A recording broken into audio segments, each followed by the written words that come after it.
জানুয়ারির শুরুতেই প্রকাশ হচ্ছে নবম জাতীয় পে স্কেলের গেজেট। প্রধান উপদেষ্টার স্বাক্ষরে কার্যকর। সর্বনিম্ন বেসিক বেতন ২৮,৫০০ টাকা। আসসালামু আলাইকুম সুপ্রিয় দর্শক, ভিডিওর শুরুতেই সরকারি চাকরিজীবী মহোদয়গণ চ্যানেলটি সাবস্ক্রাইব করে রাখুন নবম পে স্কেলের আপডেট সবার আগে পেতে। দৈনিক বার্তা ৩০/১২/২০২৫। নবম জাতীয় পে স্কেল নিয়ে দীর্ঘদিনের অপেক্ষার অবসান ঘটতে যাচ্ছে জানুয়ারির শুরুতেই। সরকারের সর্বোচ্চ পর্যায় থেকে নেওয়া সিদ্ধান্ত অনুযায়ী নতুন পে স্কেলের গেজেট প্রকাশ করা হবে জানুয়ারি মাসের প্রথম দিন থেকেই। এই গেজেট প্রকাশের মধ্য দিয়ে সরকারি চাকরিজীবীদের জন্য একটি নতুন বেতন কাঠামোর আনুষ্ঠানিক যাত্রা শুরু হবে। দীর্ঘ আলোচনা, দাবি, প্রস্তাব ও যাচাই বাছাই শেষে এই সিদ্ধান্তে পৌঁছেছে সরকার। ফলে নতুন বছরের শুরুতেই সরকারি কর্মচারীদের জন্য আসছে বড় পরিবর্তন। এই সিদ্ধান্তের পেছনে সবচেয়ে গুরুত্বপূর্ণ ভূমিকা রেখেছেন প্রধান উপদেষ্টা। দাবি ঐক্য পরিষদের সংগঠনের সদস্যবৃন্দদের সঙ্গে একাধিক বৈঠক, মতবিনিময় এবং আলোচনার পর চূড়ান্ত বৈঠকটি সম্পন্ন করা হয়েছে। সেই বৈঠকেই নবম জাতীয় পে স্কেলের কাঠামো নিয়ে সব ধরনের জটিলতা নিরসন করা হয়। আলোচনায় কর্মচারীদের বাস্তব জীবনযাত্রার ব্যয়, দ্রব্যমূল্যের চাপ এবং ভবিষ্যৎ আর্থিক নিরাপত্তার বিষয়গুলো বিশেষভাবে গুরুত্ব পায়।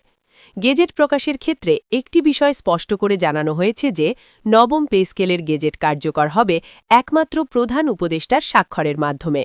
অর্থাৎ এই গেজেটের চূড়ান্ত অনুমোদন ও বৈধতা আসবে প্রধান উপদেষ্টার স্বাক্ষরেই। সরকারের পক্ষ থেকে জানানো হয়েছে, স্বাক্ষর সম্পন্ন হওয়ার সঙ্গে সঙ্গেই গেজেট কার্যকর ধরা হবে এবং কোনো অতিরিক্ত বিলম্ব থাকবে না। নবম জাতীয় পে স্কেলের সবচেয়ে আলোচিত বিষয় হল বেসিক বেতনের কাঠামো। নতুন স্কেলে সর্বনিম্ন বেসিক বেতন নির্ধারণ করা হয়েছে ২৮,৫০০ টাকা। এটি বর্তমান কাঠামোর তুলনায় একটি উল্লেখযোগ্য অগ্রগতি হিসেবে ধরা হচ্ছে।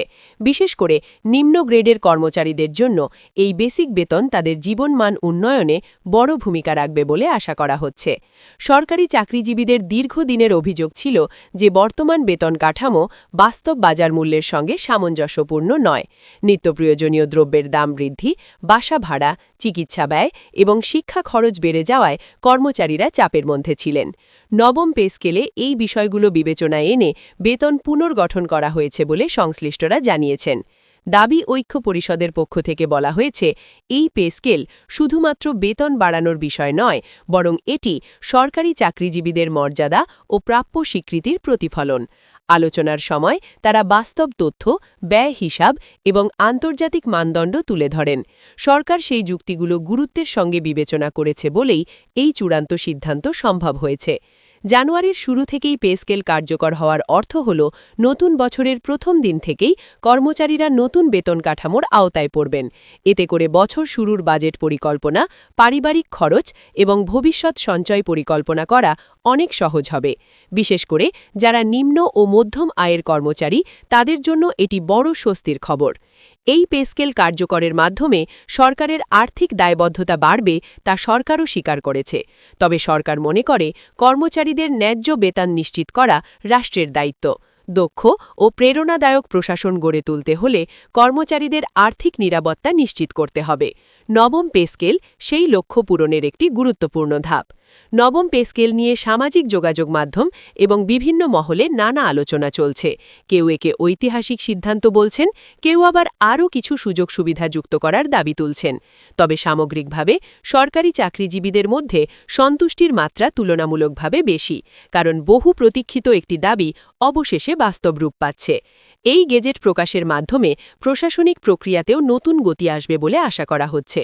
বেতন সংক্রান্ত জটিলতা কমবে, গ্রেড ভিত্তিক বিভ্রান্তি দূর হবে এবং কর্মচারীদের মধ্যে কাজের প্রতি আগ্রহ বাড়বে। সরকার মনে করছে, এর ইতিবাচক প্রভাব সরাসরি সেবার মানের ওপরও পড়বে।